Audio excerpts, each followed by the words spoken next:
Halo, Assalamualaikum warahmatullahi wabarakatuh. Ketemu lagi dengan Bunia. Kita akan belajar di kelas 6, tema 4, globalisasi, subtema 1, globalisasi di sekitarku, pembelajaran yang ke-1. Apa sih pengertian globalisasi itu? Globalisasi dimulai di abad 20 seiring dengan perkembangan teknologi, terutama teknologi di bidang komunikasi, dengan ditemukannya televisi, komputer, telepon, dan perangkat komunikasi lainnya menjadikan informasi menjadi sangat cepat diakses oleh semua orang. Karena itu, globalisasi juga dinamakan sebagai masa yang menembus ruang dan waktu. Globalisasi memungkinkan beragam produk dari negara lain dapat ditemui di sekitar kita. Jadi, misalkan kita ingin membeli karpet Turki, nggak perlu kita ke Turki, tapi sudah ada di Indonesia. Kita lihat dulu yuk apa saja produk dari luar negeri yang ada di Indonesia. Yang pertama, handphone. Handphone yang ada di Indonesia sekarang ini sudah ada berbagai merek. Ada yang dari Cina, Swedia, dari Jepang. Ada merek Oppo, Samsung, Nokia. Dan hampir semua kalangan masyarakat sekarang memiliki handphone untuk memudahkan kita untuk berkomunikasi. Yang kedua, mobil. Sudah banyak yang memiliki mobil. Mobil sudah hampir bukan menjadi barang mewah lagi, tapi hampir menjadi kebutuhan untuk kita semua. Ada banyak merek mobil di Indonesia. Ada Panther, Innova, Avanza, Xenia, Expander, dan masih banyak lagi. Ada jam tangan. Jam tangan ini gunanya supaya mengingatkan waktu untuk kita. Ada berbagai merek juga. Ada Rolex, ada Gucci, ada Key&Key, dan masih banyak lagi. Karpet. Nah, seperti yang Ibu bilang tadi, kalian ingin karpet yang made in Jeddah. Kalian nggak perlu ke Jeddah, tapi kalian bisa membelinya di Indonesia.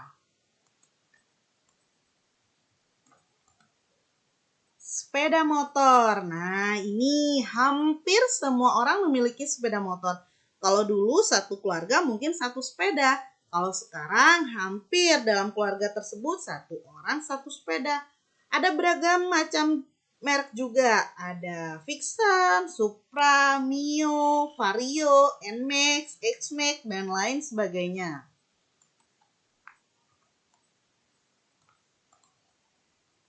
Susu. Nah, dalam globalisasi ini bukan hanya barang atau makanan atau barang yang kita lihat yang dari luar negeri, tapi ada juga makanan yang makanan dari luar negeri yang dapat kita dapatkan. Contohnya seperti ini, susu atau coklat, banyak ya.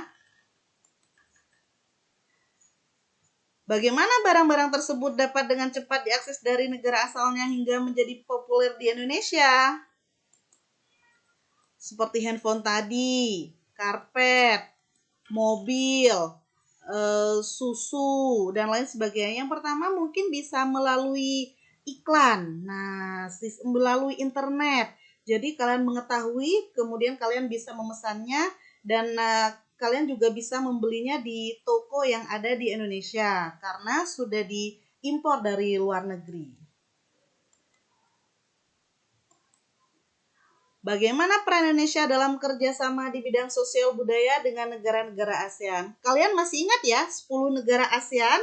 Ada Indonesia, Kamboja, Laos, Filipina, Brunei, Myanmar, Thailand, dan masih banyak lagi. Contohnya kerjasama di bidang sosial. Indonesia memberikan bantuan kemanusiaan. Dalam bidang kemanusiaan, Indonesia mengirimkan bantuan kepada negara-negara yang dilanda bencana alam atau konflik. Contohnya, Indonesia mengirim bantuan untuk korban topan Haiyan di Filipina dan juga untuk pengungsi Rakhine State di Myanmar. Kemudian dalam bidang budaya, Indonesia berperan aktif dalam kegiatan kebudayaan ASEAN. Salah satu kegiatan yaitu Indonesia mengirim tim kesenian untuk mengikuti dan mempromosikan kesenian dan budaya Indonesia ke berbagai negara di dunia. Indonesia melakukan pengenalan budaya melalui Visit to ASEAN P2A pada 10-24 Agustus 2015 di 3 negara ASEAN, Thailand, Kamboja, dan Vietnam. Nah, pada era globalisasi ini, Indonesia juga melakukan kerjasama dengan negara lain, termasuk negara-negara ASEAN. Ini foto waktu di Bali ya. Nah, kita lihat isinya. Pada menjelang akhir pertemuan ke-14 Menteri Luar Negeri ASEAN, tepatnya pada tanggal 22 Juli 2011, malam di Hotel Nusa Indah Bali, diselenggarakan acara makan malam. Acara tersebut dihadiri lebih dari 50 menteri luar negeri. Tampak Menteri Luar Negeri Amerika Hillary Clinton dan Menteri Luar Negeri dari negara-negara ASEAN, Cina, Rusia, Uni Eropa, peninjau dan tamu dari berbagai negara lain. Tentu saja berbagai makanan tradisional dihidangkan dan berbagai kesenian daerah ditampilkan, seperti tari-tarian tradisional Jakarta, Bali, dan Aceh. Sebagai acara puncak adalah penampilan angklung interaktif oleh Saumah Ujo. Semua hadirin dibagikan angklung berbagai tangga nada, kemudian memainkannya bersama-sama dengan dipimpin oleh Daeng Ujo. Tampak semua undangan berbahagia, mereka dihadiahi angklung yang baru saja mereka mainkan sebagai tanda mata dari Indonesia. It's for you a souvenir from Indonesia, kata Daeng Ujo sang komandan. Malam yang berkesan itu sangat membantu dalam menciptakan iklim yang kondusif. Malam tersebut membuat pertemuan para menteri luar negeri ASEAN dan berbagai pertemuan bilateral lainnya berlangsung sukses.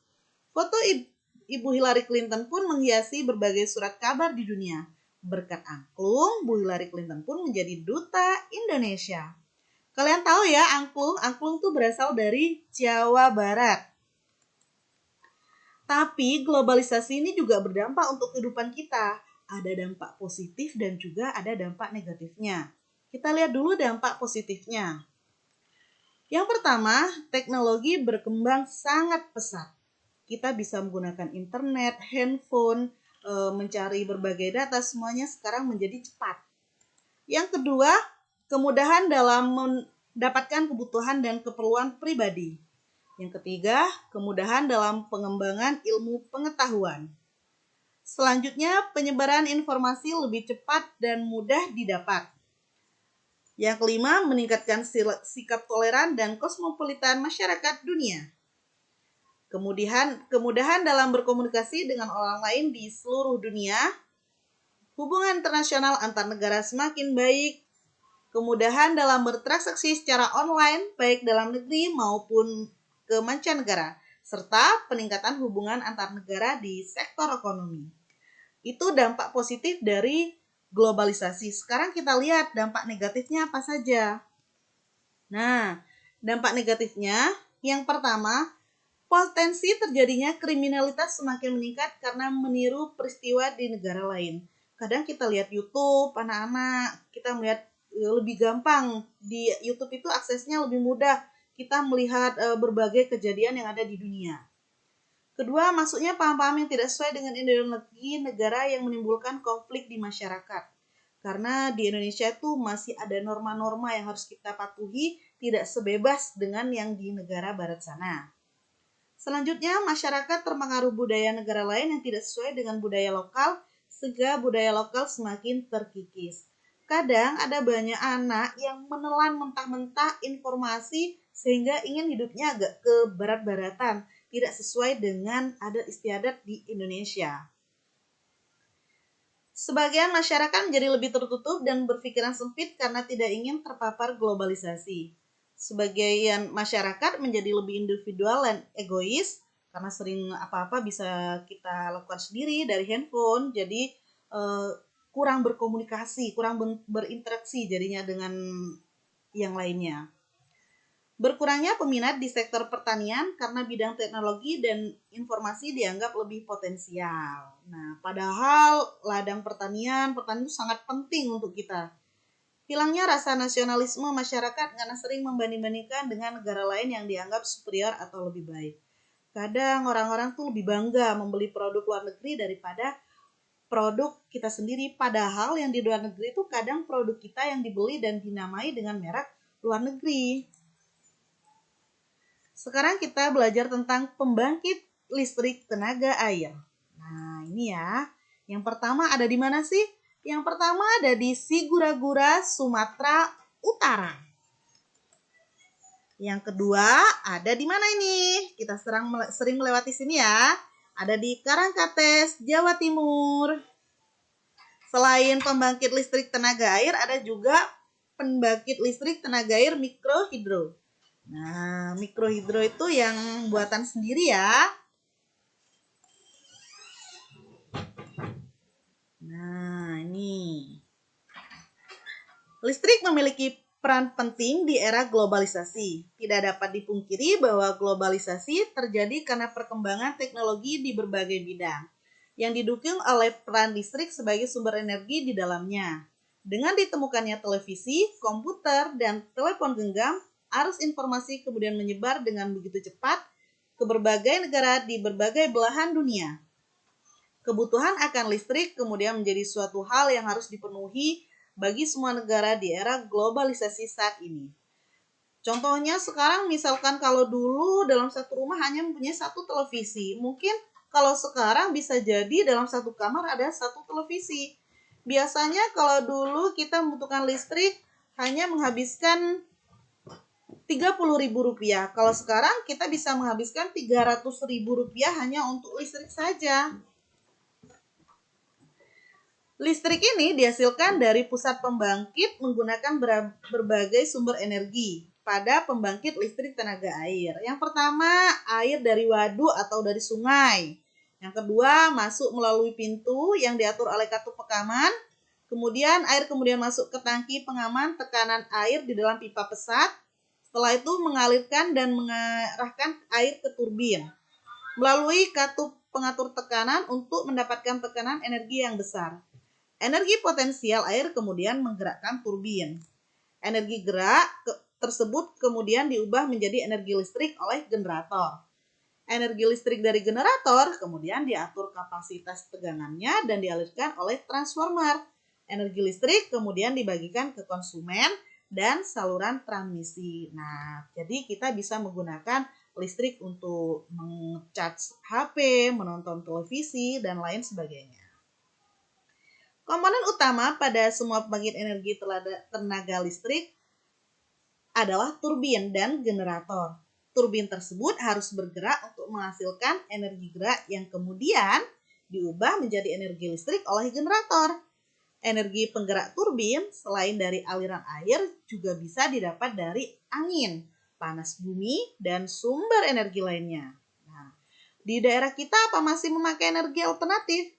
Ibu kira tidak ya, kita sudah tidak menggunakan energi alternatif. Yaitu PLTA mikrohidro.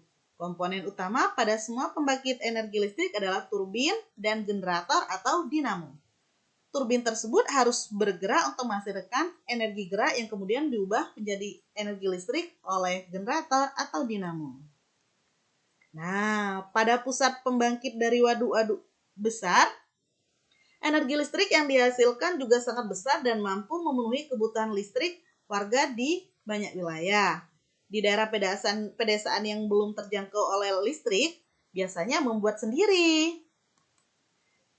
Dan dinamakan pembangkit listrik mikrohidro yang memanfaatkan sumber energi alternatif dari aliran air yang ada di lingkungan sekitar. Nah, ini ya.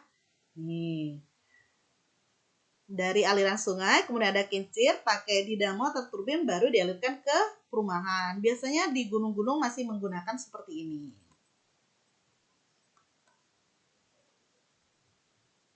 Baiklah anak-anak, mungkin cukup sekian dulu pada tema 4 hari ini. Kita akan melanjutkan di tema berikutnya. Terima kasih. Wassalamualaikum warahmatullahi